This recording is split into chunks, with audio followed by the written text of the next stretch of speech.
and welcome to another episode of Bill Has Opinions, where everything is made up and the opinions don't matter. I'm Laura, and this is Bill, and he has opinions. These are the opinions that do matter. Let's be honest. The only opinions that matter. That's right. Our opinions. Yes. Speaking of, before we get into anything, Bill, I need to tell you right now, you need to watch on Netflix the docuseries Pretend It's a City. It's a Martin Scorsese docuseries about Fran Lebowitz, who is like the most famous writer who's barely written anything. And she's freaking hilarious. And her opinions are fantastic. And it sounded right up your alley. Okay. Yeah, I'll check that out. I generally do like opinion writers to a degree. I used to be a big fan of Dave Barry, Louis Grizzard. I've actually gone back and read a lot of H.L. Mencken. Let's see. There was a guy out of Charlotte area, or actually he was in Columbia and then he moved to Charlotte. But I was reading him in both places. Gosh, I was just thinking about him this morning. I can't remember his name now. What was his name? Graham something or other, I think. Anyway, I read a lot of opinion writers. The good ones mix a fair amount of humor in, P.J. O'Rourke. There was another good one. The good ones mix a fair amount of humor in with their whatever it is they're belly aching about, and usually makes for good reading. Anyway, even Andy Rooney on 60 Minutes could be kind of mildly funny in a crotchety sort of way. Right. No, so definitely check out the docuseries. And I was about to go by, she's only published 2 books, most of which are collected essays. The third book, if you consider her collection of her 2 books. I just love that she's famous. She's now 70. She's been living in New York forever, and she's famous for having opinions. That's pretty much what she's done. That's her whole job. Honestly, that's critics. That's their thing, right? Like, that's all they are, is they have opinions about things, right? Like, and then they become, I know Roger Ebert, co-wrote one fucking screenplay in his life, I think, Beyond the Valley of the Dolls or something, right? Which is okay.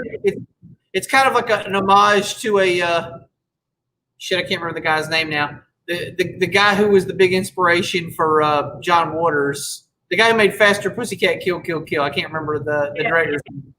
Me neither.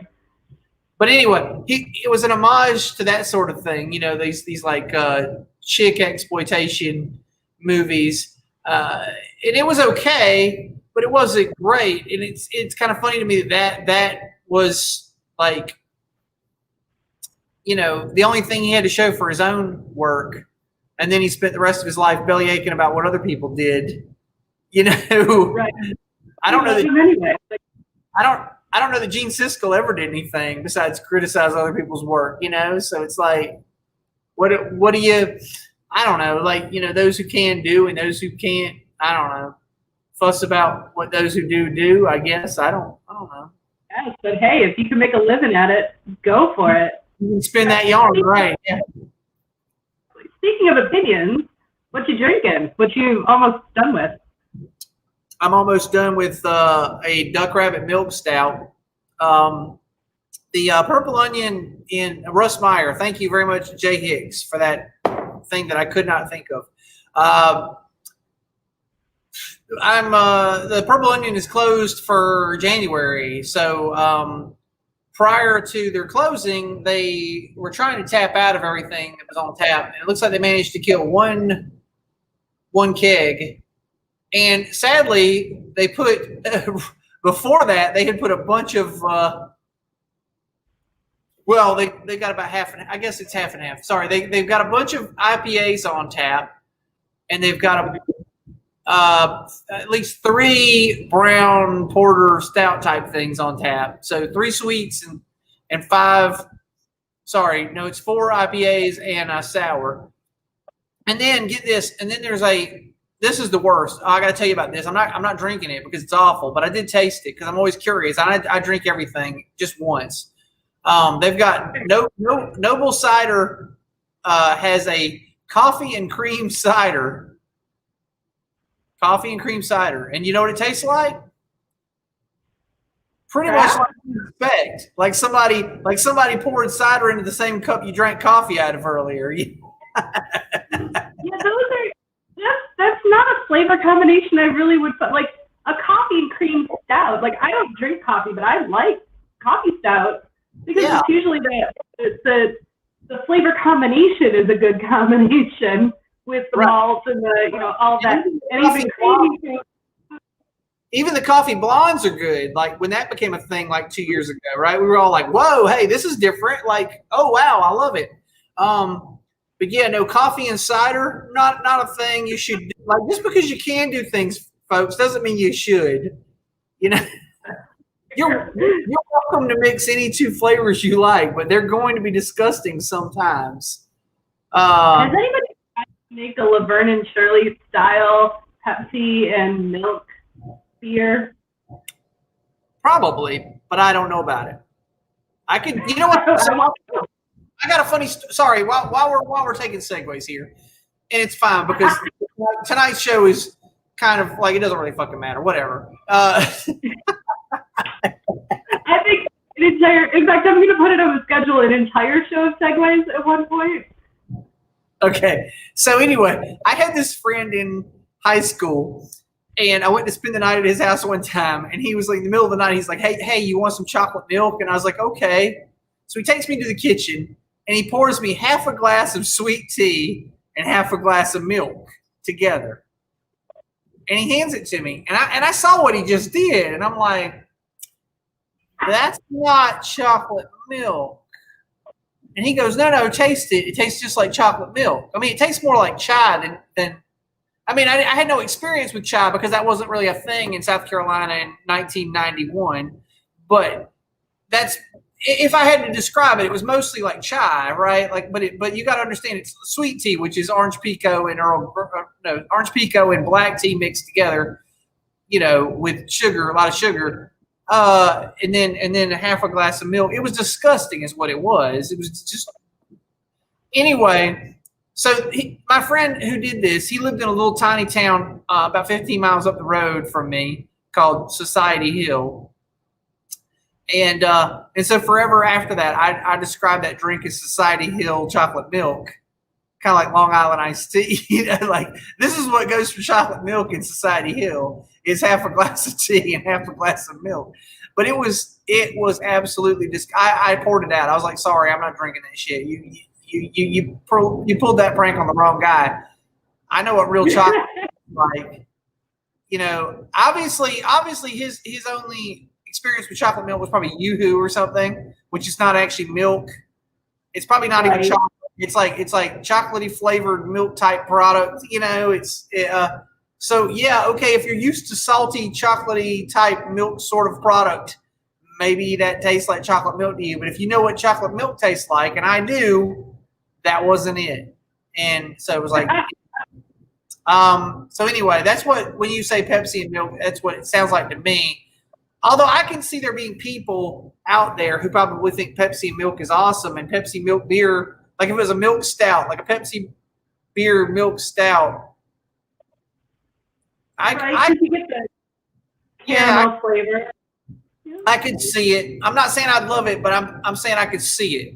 You know what they should do? If they should sell it with a glove on top of the bottle. Exactly. That is exactly correct. 100%. And Heather would like to point out that chocolate milk is whole milk and real chocolate. And that's it. That's chocolate milk.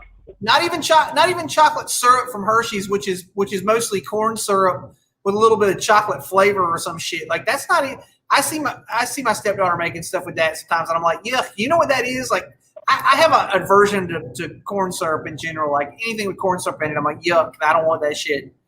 But anyway, I digress. We're getting off topic. Do you have more beer that you're drinking, or you keep drinking?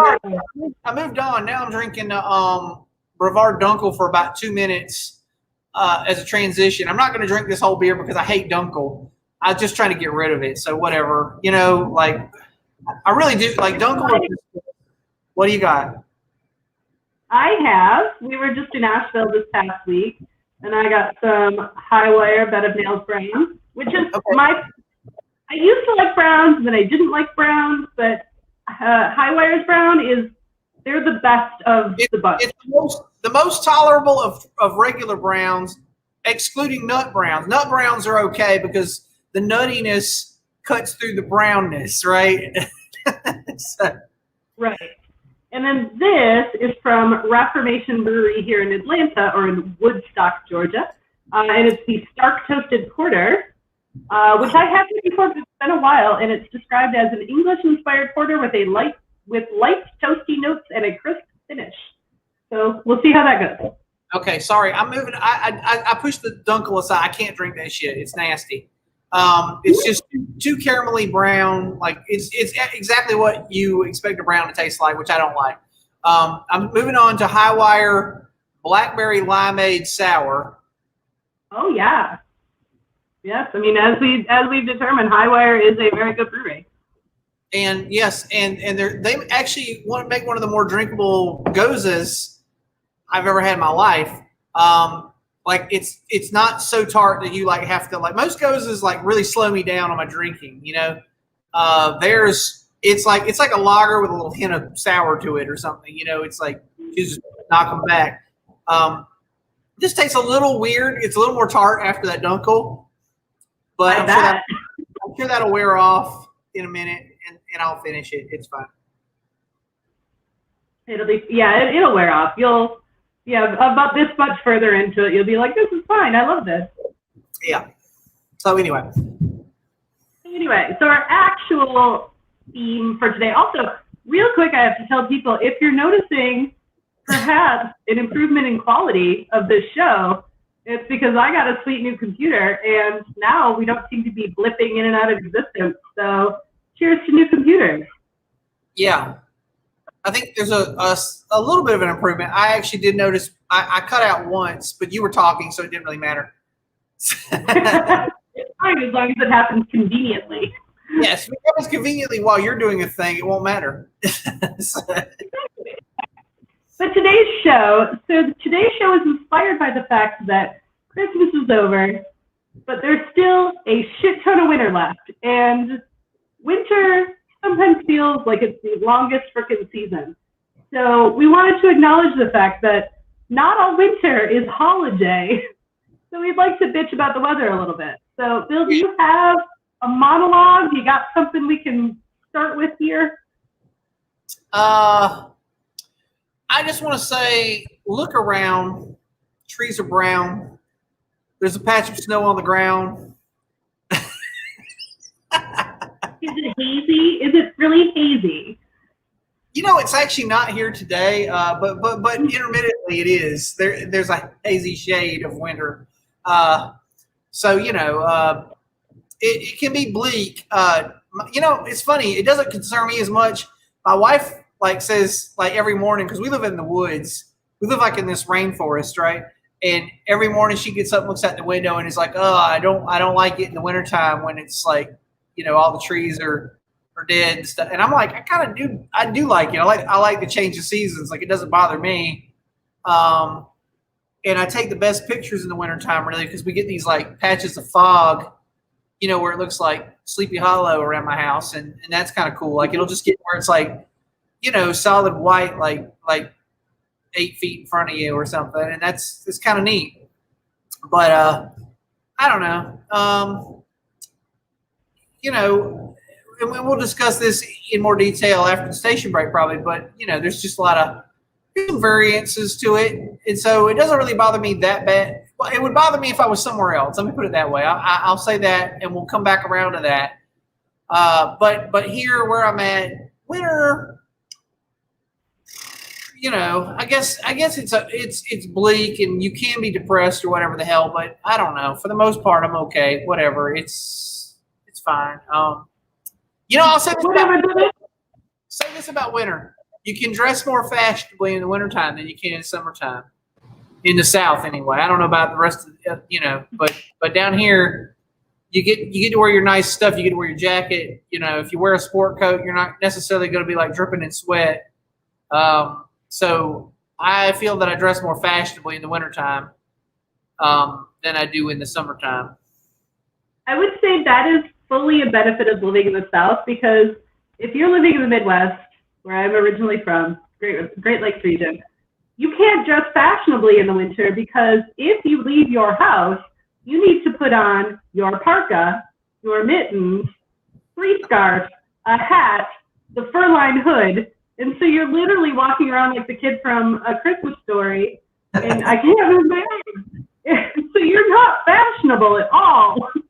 And when you get back into somewhere, you have to take all of that off. Yeah. Because otherwise, that's clustering. Then you're like, oh my God, I'm so hot. Yeah. Okay, I can see that. It's totally a function of the South in the wintertime, I suppose. But you can't dress fashionably in the South in the summertime.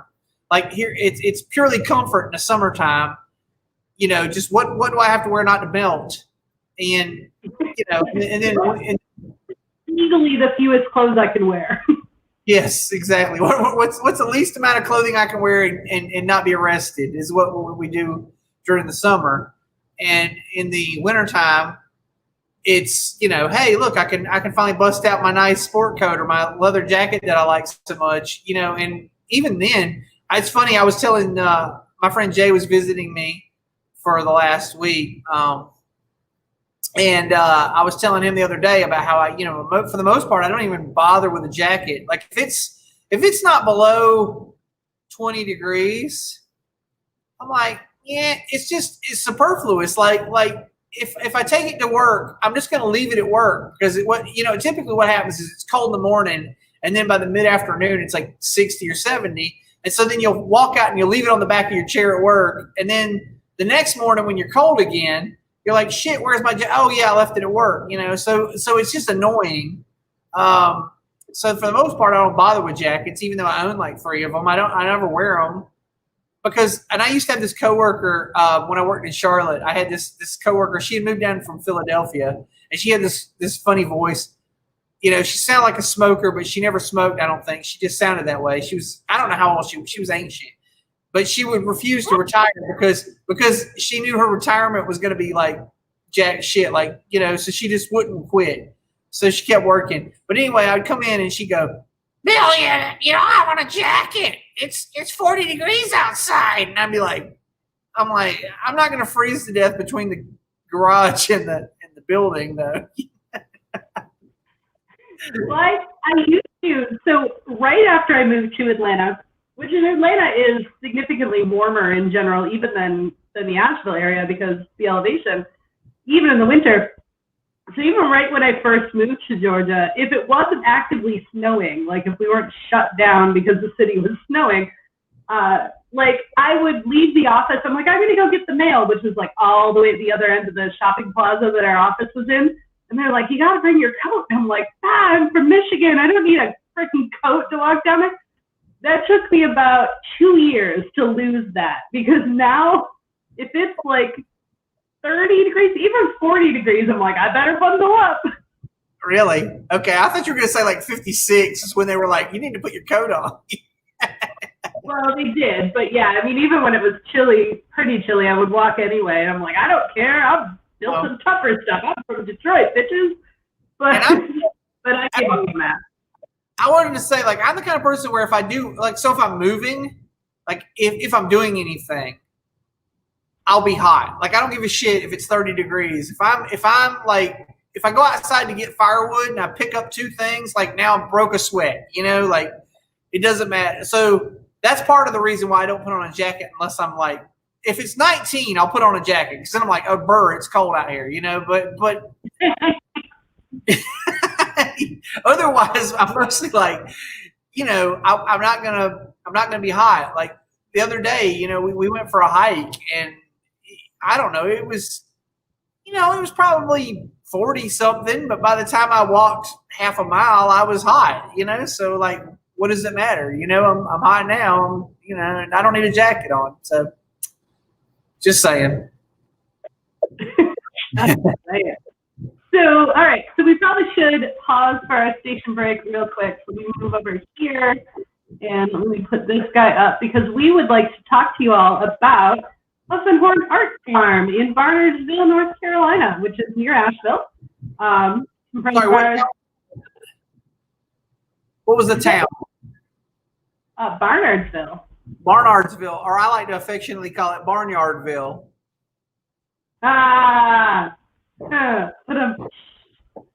Because it is. It's Barnyardville. There's nothing there. Well, that is why it was the perfect place for Huffenhorn Art Farm. So we used to pimp a little company called Zapow, which was an art gallery in downtown Asheville. Due to the pandemic, Zapow had to close, unfortunately. But it has shifted gears, and now Zapow has moved to Huffenhorn Art Farm, where there are lots of horses and goats, which is why it's called Hoof and Horn. And they offer riding and art lessons for ages 5 and over, and all visitations are by appointment. But definitely check out their website at hoofandhornartfarm.com and see about going to pet some horsies. They seem cute, and I can't wait to go see them after we move back to Asheville. Yeah, she's got one. What is it? A Clydesdale or something like that? Like a 2 Clydesdales, a mom Clydesdale and a baby Clydesdale.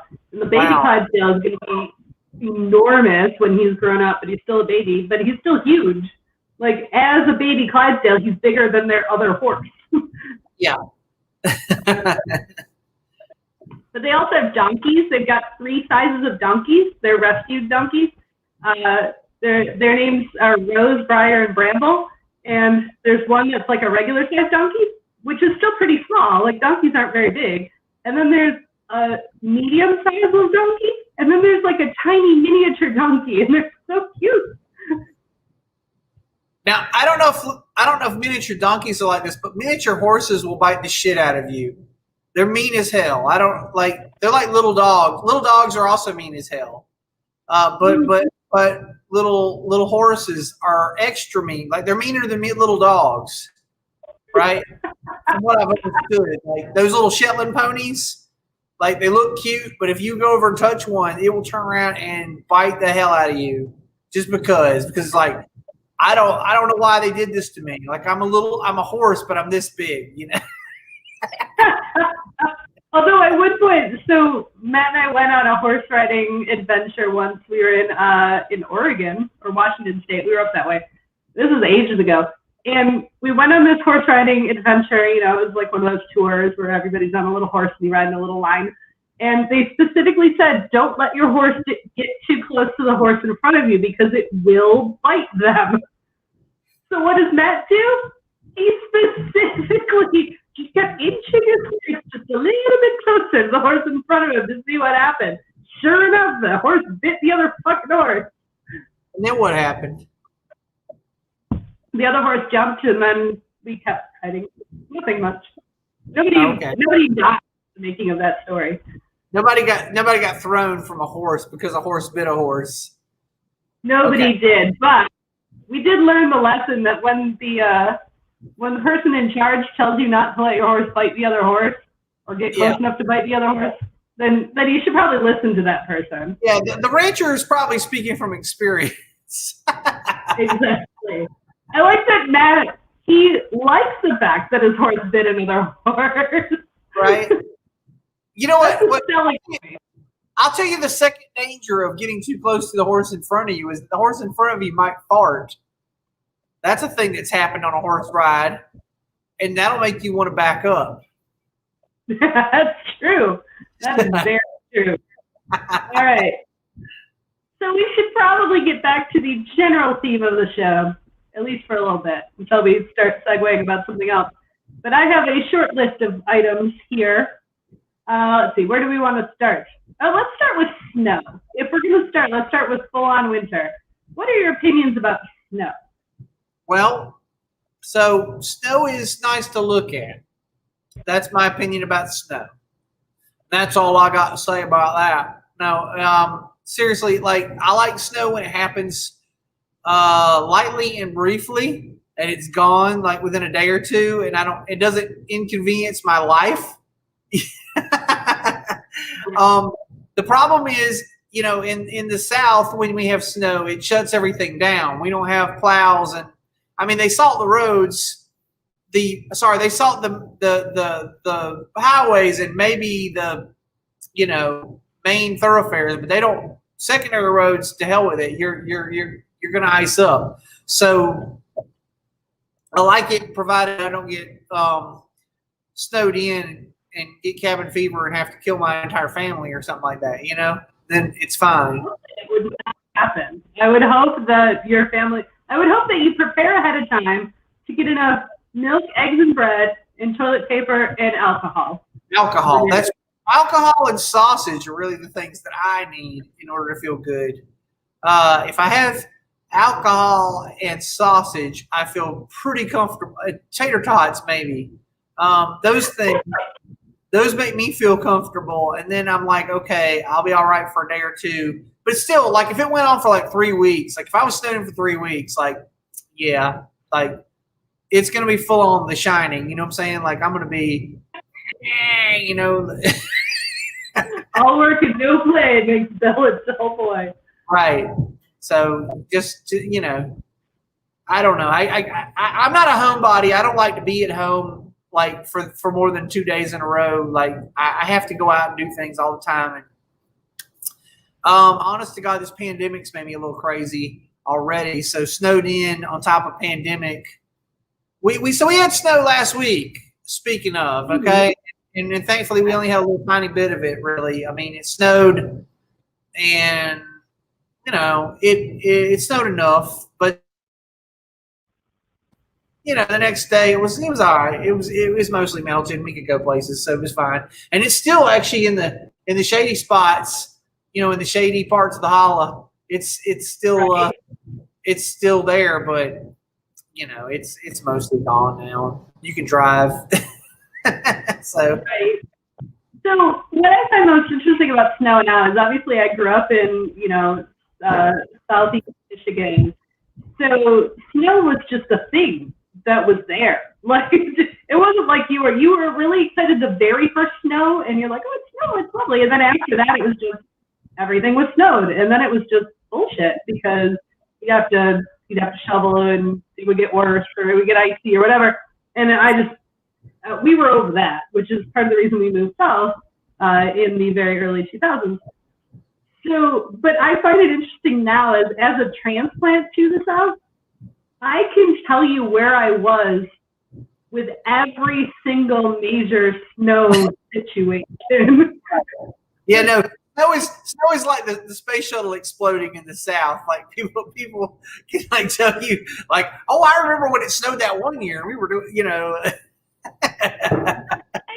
All Southerners like track snow like that, but I think definitely transplants will because it's memorable because you're like, oh, that was the time that Atlanta was shut down for a week, and Southerners do that. They can tell you about, especially the big snows, the ones that last like a week. Oh my God, like those will be tales. Those are the riveting tales of adventure, right? The time it snowed and it got like we got 4 inches. Right. Yeah, like I remember a few years ago it snowed right before the day before we went to an annual holiday party. It's like mid-December. And you guys didn't have power, so you came to our house and you spent like the whole day before the party at our house. Right. Stayed with us. And it was kind of super fun because it was like an extra party that we weren't planning on having. Yeah, I forgot about that. But yeah. Yeah, that's the worst thing about it, I guess, is that sometimes you lose power. And so, we're actually in we have a gas stove now. We're in the process of gradually, as things break, we're going to gasify our house so that this is the great thing. When you have gas and the power goes out, it means you still have hot water and heat and you can cook, and as long as you can do those things, honest to God, as long as you have heat and you can cook, I mean, the shower's nice too, but it's not the most important thing, you know. But anyway, if you have all those things, you're like, whatever, I don't care. It's the inconvenience of no power. I mean, well, I guess nowadays it's funny, you know, because now people are dependent on the internet, and so they're like, oh my god, my internet's out, you know, I'm gonna lose my mind. But you know, I don't know. I'm trying to remember back in the day when I was a kid, like I don't remember power outage just being that big a deal, you know, like. Yeah, I don't remember power. Like when I was a kid, I'm sure it happened from time to time. But actually, I do remember it happening once when I was a kid. I was probably like a preteen teenager because power went out right while I was watching an episode of Star Trek: The Next Generation. And like I'm watching it, and then all of a sudden it was zoom, and I'm like, no! And of course, that's not. You don't have an option to keep watching. Like it's not like it's streaming TV. Like that was done, and I was never going to see that rest of the episode again. But for some reason, that's the one I remember. And then you get the oil lamps out and you play card games or whatever, you know, for 2 days. Yeah, we had kerosene lamp. We had a fireplace, like an actual wood burning fireplace, right? Like a real, and we had kerosene lamps that. Like, we never used. They just sat on the mantle like as decoration. But if the power went out, my mother would freaking light those things and set them on the kitchen table. Right.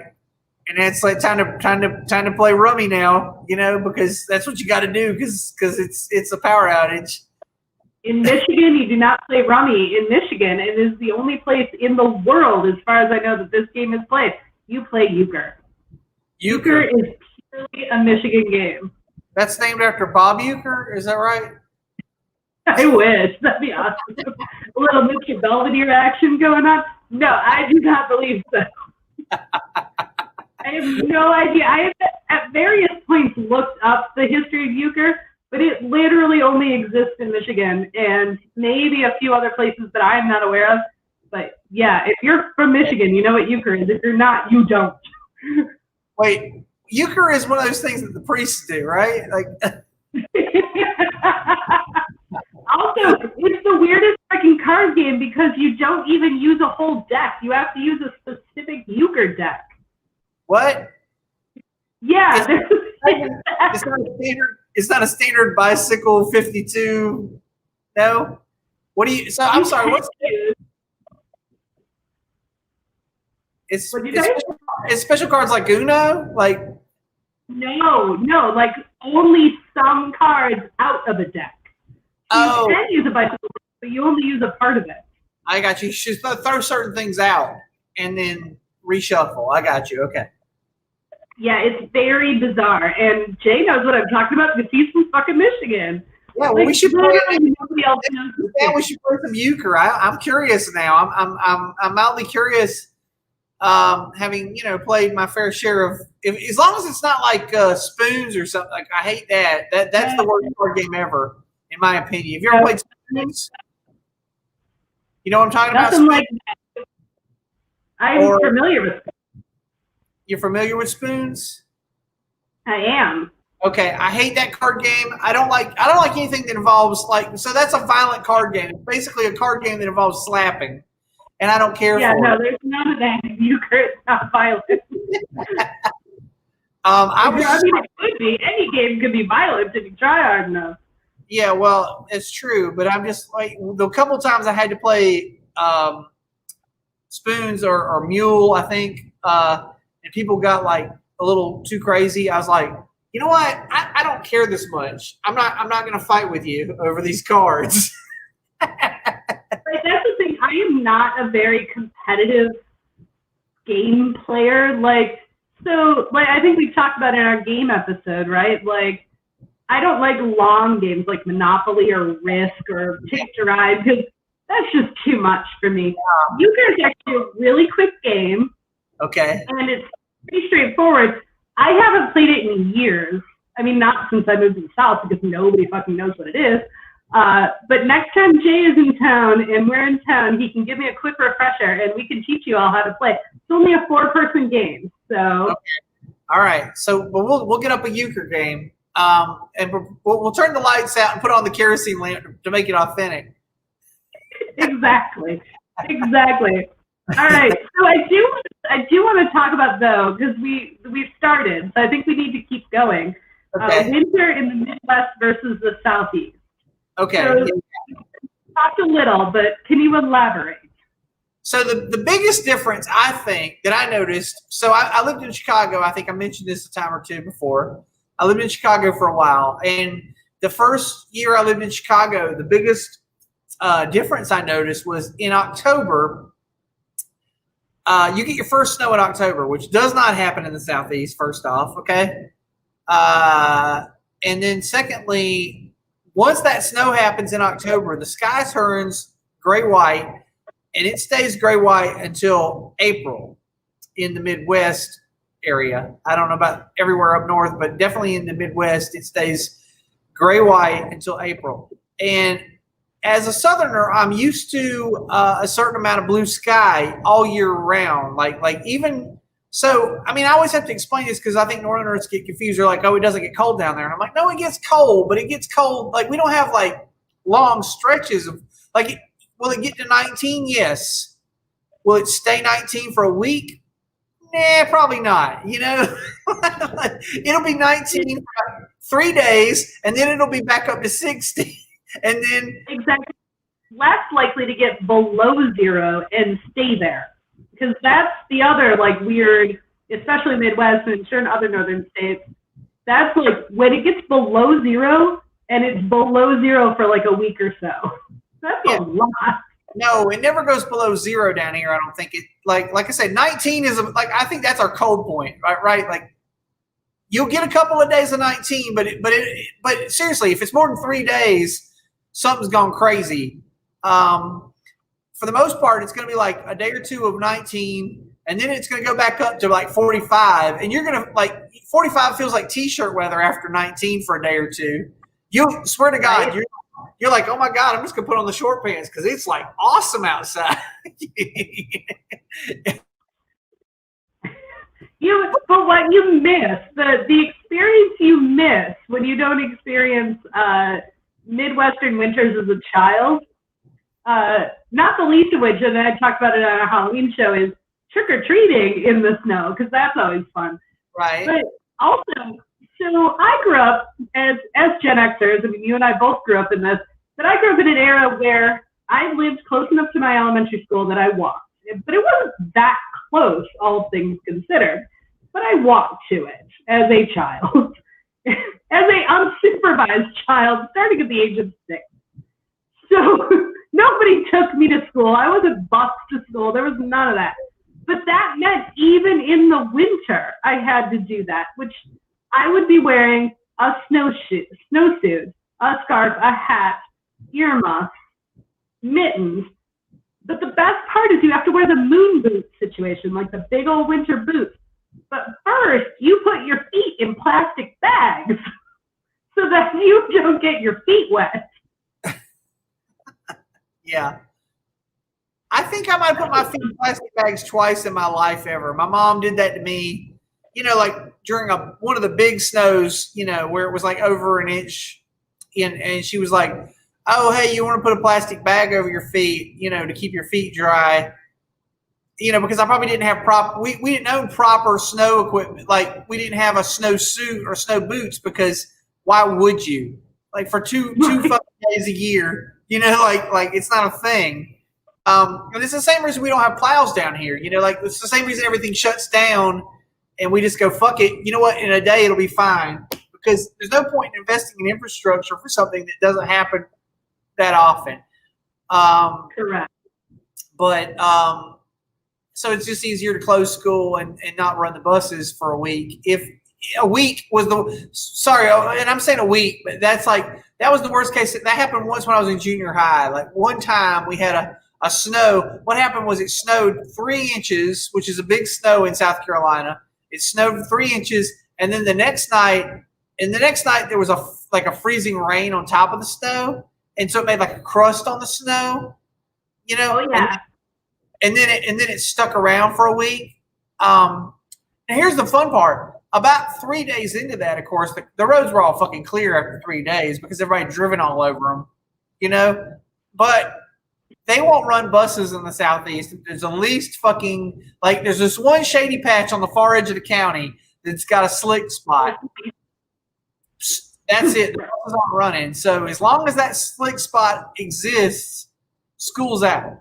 So we were out for a week, and the snow was still there, but the roads were clear. And by the end of the week, I remember I was out riding my mountain bike. I was riding to town on my mountain bike because I wanted to get the hell out of the house.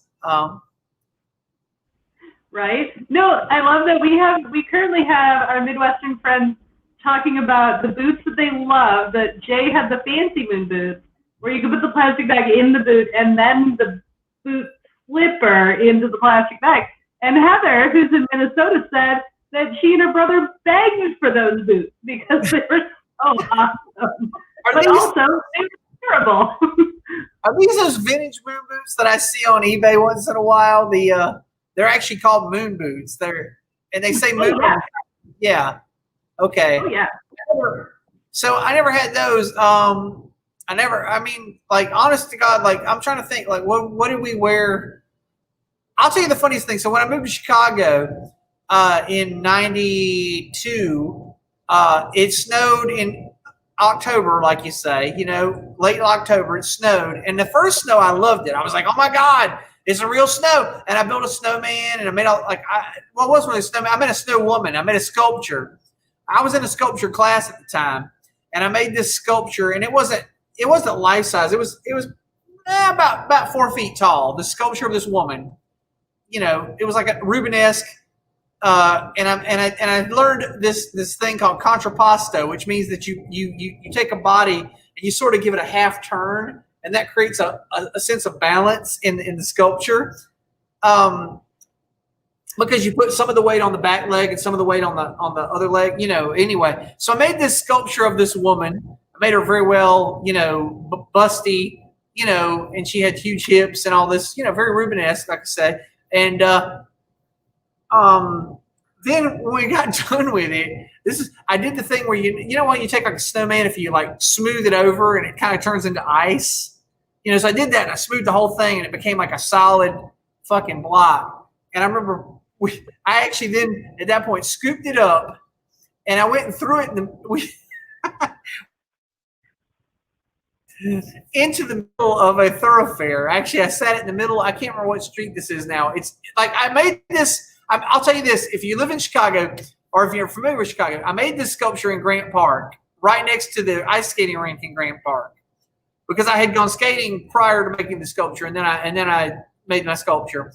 And I was there for probably a couple hours making this sculpture. And then I moved it to whatever street. It's not Michigan Avenue, but it's like it's just towards the lake from Michigan Avenue. It's like one of those little roads that loops around through the park by the lake. And I put it in the middle of that road, sat in the middle of a lane in the road, because I thought that was kind of funny. Ha ha. To have this so funny. in the middle of the road.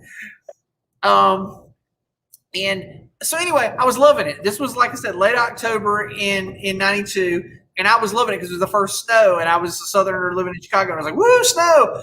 But let me tell you something. By April of 93, I was not loving snow. I was so fucking over snow. I had busted my knee 4 times because I would come. So during that winter, I also moved. I was living in a dorm the first semester of art school. And then the second semester I lived in, I went and got an apartment. And my apartment had Mexican tile floors.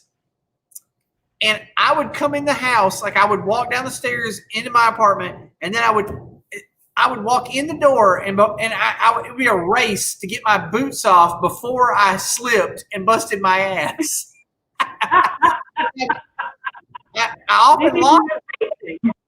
I often lost this race, and when I did, I wound up on that tile floor.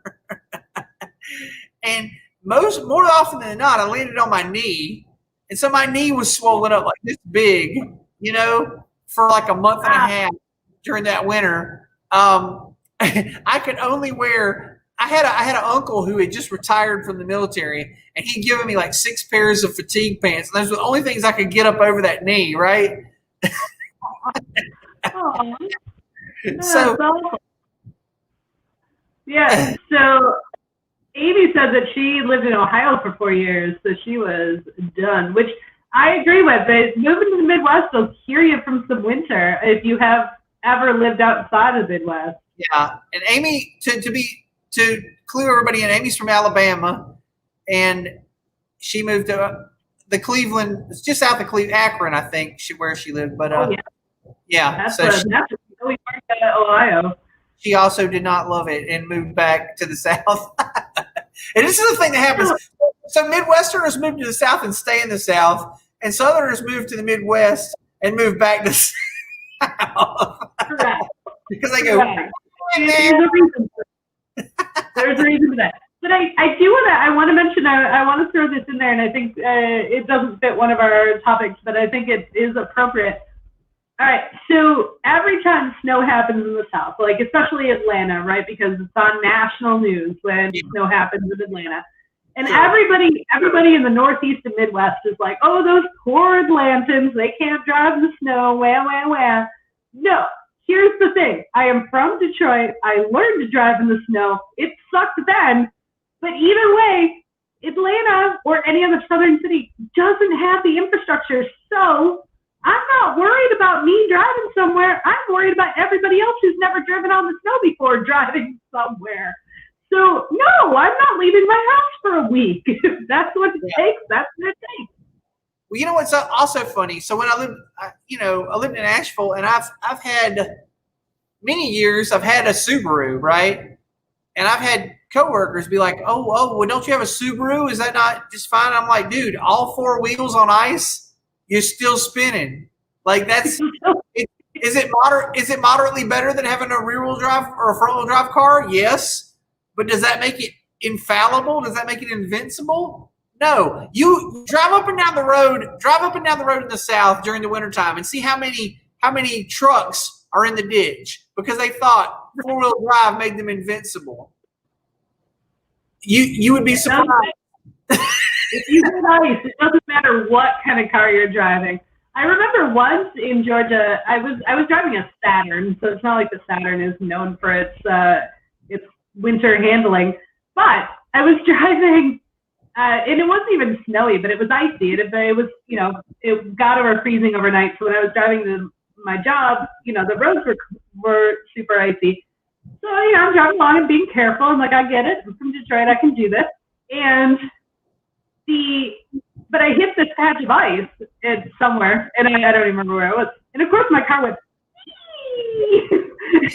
and I just stopped. And luckily, nobody else was near me, but I just stopped. I let the car come to a stop, and I was facing approximately the right direction. So I'm like, all right. And I just kept going. Like, what am I going to do? Nothing happened. And Jay has a good point, is that in the Midwest, it's generally flat. So when you're talking Atlanta or especially Western North Carolina, which is literally in the Appalachian Mountains, nothing is flat. So in Atlanta, for instance, I couldn't even get out of my driveway because it was slow. Yeah. So this happened to me the other day. I was out Thursday evening, and while I was out, I was actually out in South Carolina. I was in Spartanburg, right? And I come home later, and it was raining. It was cold rain down in South Carolina. But as soon as I hit the incline to come up home, I'm at the foothills of the Appalachians. So I'm at the beginning of the grade that goes up into the mountains. Okay, folks, just picture, if you will. So you cross the state line, then you immediately start ascending. And I'm ascending, and it's fine. About halfway up, rain turns into snow, and I'm hitting these big flakes, and I'm like, whatever, and I get all the way to the top of the hill, and I'm driving, and we're probably another like 6 miles past the top of the hill. I get into town, and I'm coming through town, and I'm doing just fine, even though I'm driving a Miata. I'm driving a Mazda Miata. It's rear-wheel drive. I'm going slowly, and it's going okay. But then I have to ascend another hill. I go up this little hill in front of the Dollar General up here, and I get about halfway up it, and it just starts going, and it's just scooting around. Like all that's happening is the back end of my car is just doing this, and I'm just like, great. This is where I'm parked for the night. Wonderful. I'm like, seriously, I'm like 6 miles from my house, but I'm like, yeah. Anyway, I noticed the little light was coming on the dash, the little like traction control light. So I was like, ugh. So I turned the lights on, so I can look around, and I finally find a little switch somewhere on the dashboard. It's like turn off the traction control. Okay. As soon as I turn that off and put it in second gear, it finally catches traction, and I get up the hill, and I drive it into town, and thankfully my wife had left our Subaru parked in front of the restaurant. So once I got over that hill and into town, I just put the Miata into a parking spot, parked it, jumped in the Subaru, and drove home.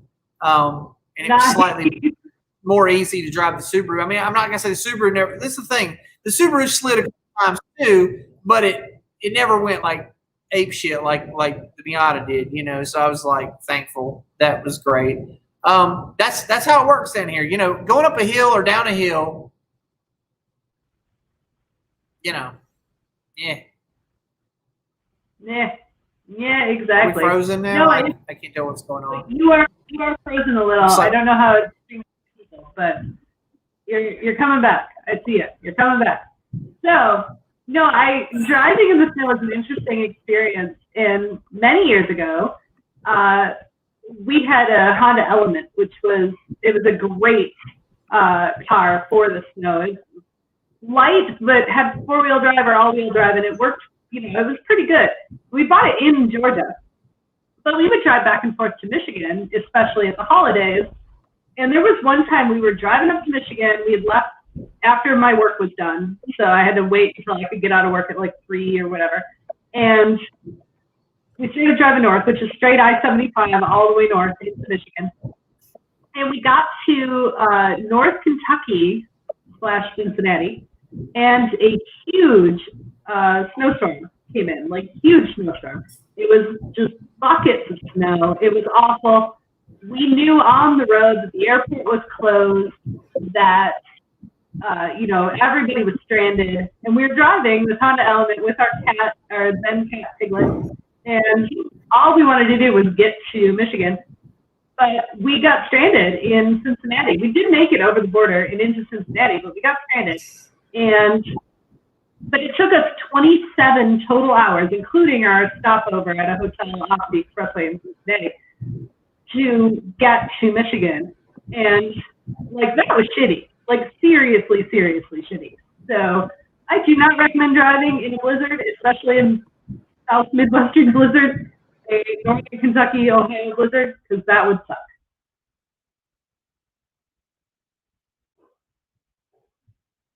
All right. I don't know if Bill's still there. Bill, are you still there? Bill is not still there. Bill's internet went down. So I will hang out here until we get Bill back and see if we can do some things that are extra and call it a show. Let's see.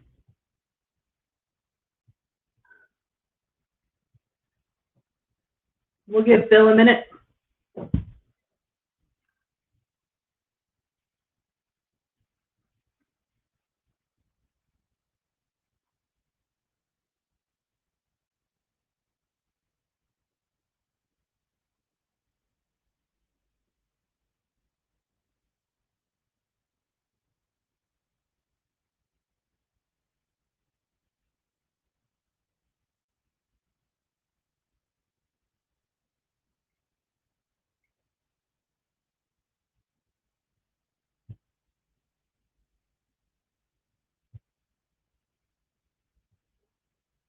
Everybody misses you, Bill.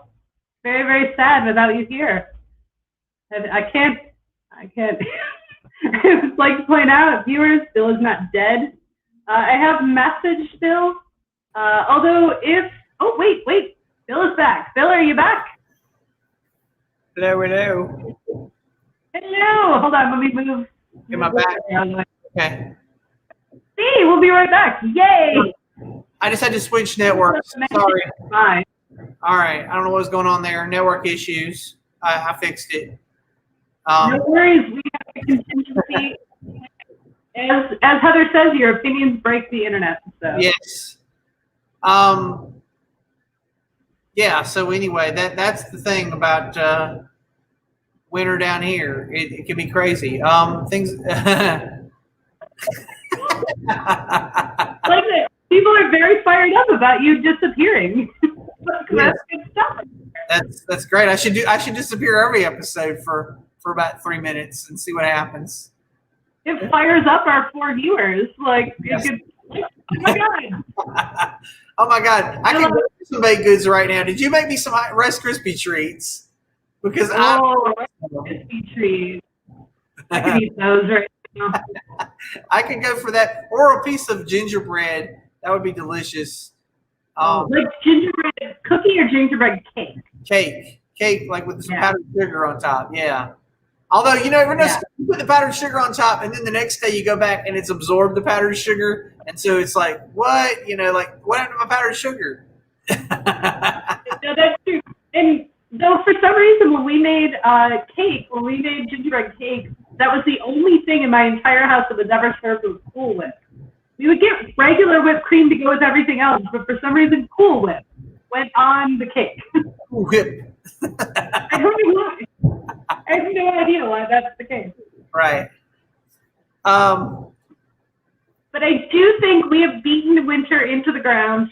Sure. We are done with it. It's now just a pile of gray snow in the corner. Yeah, why is it so gray? That's what I want to know. Why is it so gray? It's gross. I will admit, being in the South, winter is prettier just by nature of the fact that it only lasts so long. Yeah. So you don't get the like gray, black snow on the side of the road or any of that. Like, you just never get that. No, we don't. We don't have that glacier of gray snow piled up in the corner of the parking lot or something like that. No, it is so gross, and I just like it a great deal. But of course, in the Midwest, it also stays there forever because they plow it starting in October, and then it just keeps getting piled with dirty ass gray snow for like 4 months. Yeah. Like, please stop. Please. All right. No, but we do have, Bill, things that are extra. Oh yeah, I do have things that are extra. Shoot. Hold on. Refresh me. What did I say I was going to talk about? Facebook birthday messages. Oh, sorry. Yeah, I had a birthday this week. I am now a year older. And this happened even as of this today. Facebook was still telling me like so and so said happy birthday. So and so said happy birthday. Well, they all told me happy birthday on my birthday, which was the 8th, which was Friday. But for some reason, Facebook was doing this like slow rollout thing. Like, oh, hey, I'll let you know about 3 people said happy birthday today. And then like the next day, it's like, here's 3 people who said happy birthday. And finally today, like when I realized like somebody had said happy birthday, I went and looked and like there was a whole thing. I could like expand this thread. Boom, boom, boom. It was like 40 something people said happy birthday. So I'm sorry if I didn't like your happy birthday post or say, hey, thanks for the birthday wishes. It's because I didn't see them because Facebook is being dumb and my algorithm's being dumb. Honestly, I actually noticed today that like I was getting like some reposts of things people said like on the 6th or the 5th or something. And I was like, the hell is this all like? This is weird. Like, why are they still talking about that? Oh, okay. So this is just regurgitating old news or something. I don't know what the hell it's doing. Anyway, Facebook is extra as hell. They're so extra in fact that it took them 4 years to finally go, hey, this crazy man needs to not be on here purporting these lies. That's a weird thing that they finally got fed up after all this time. Thanks a lot, I guess, Facebook. I mean, better late than never, I suppose. Thanks for. I don't have a whole lot of congratulatory. It's like cabinet members who decide to quit 2 weeks before their job is over anyway, and then act like they're some kind of hero for taking a stand. Yeah. Whoa, you did us a solid there, I guess. Good job. Yeah. Good job for supporting the last 4 years of absolute madness. Like, So I recommend our viewers go watch a movie called The Madness of King George. Yeah, It's sure. well worth a watch, especially right now. It'll show you what it's like inside the West Wing right this minute. Yeah, like if you're a fan of Hamilton and you enjoyed the King George songs, as most people did, and not only because Jonathan Goff did a great job at the role, but just understanding who exactly King George was, it's worth watching the movie The Madness of King George just to see a little bit more of insight. And granted, it's a fiction movie, right? But you get a little bit of insight. Well, I mean, it's based on true events, but it's dramatized, right? I'm sure the drama is amped up a little bit to make it. Sure. That's dramatic, historic drama movies are, right? Yeah, exactly. Like, show me one where you're like, oh yeah, this is straight up what happened. Right. All right. So we are out of time. We will be off next week. Yeah. But we have an announcement for you all. We are moving to Monday night. So yes, after your weekend, you join can join our new time slot on Monday nights. Right behind Friends. It'll be hopefully more beneficial to us. I don't know.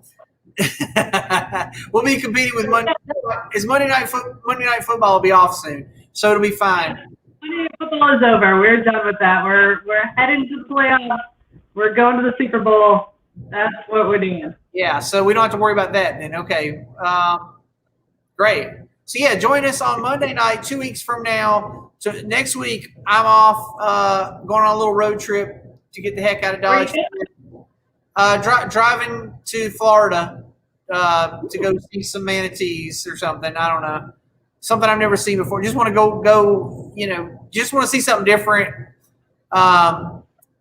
I don't know, because my wife's off for a month and she wanted to see something different. So we're gonna go check out something, drive around a little bit. I hear you. Yeah, we went to Savannah right before the holidays just to get the fuck out of Dodge. Like, we planned ahead. We brought our food. We didn't see any other people, but we needed a change of scenery. That's kind of what we're doing. Yeah, we're mostly going to state parks and stuff like that. Just trying to do outdoorsy shit and see something different and going somewhere where it's warm because it's wintertime here, as to tie back into the show. So, hey, look at you with the reverse segue. There you go. So anyway, we'll be off next week, but the week we return, the 25th, we will be on Monday night. So catch us on Monday, and we'll have a new show for you on that day. I don't remember what our topic is, but we'll tell you. Yeah, there'll be a post about it, so watch out for that. All right. So, Bill, do you remember the script for the engineering notes? We've been off for a while. Yeah, I think so.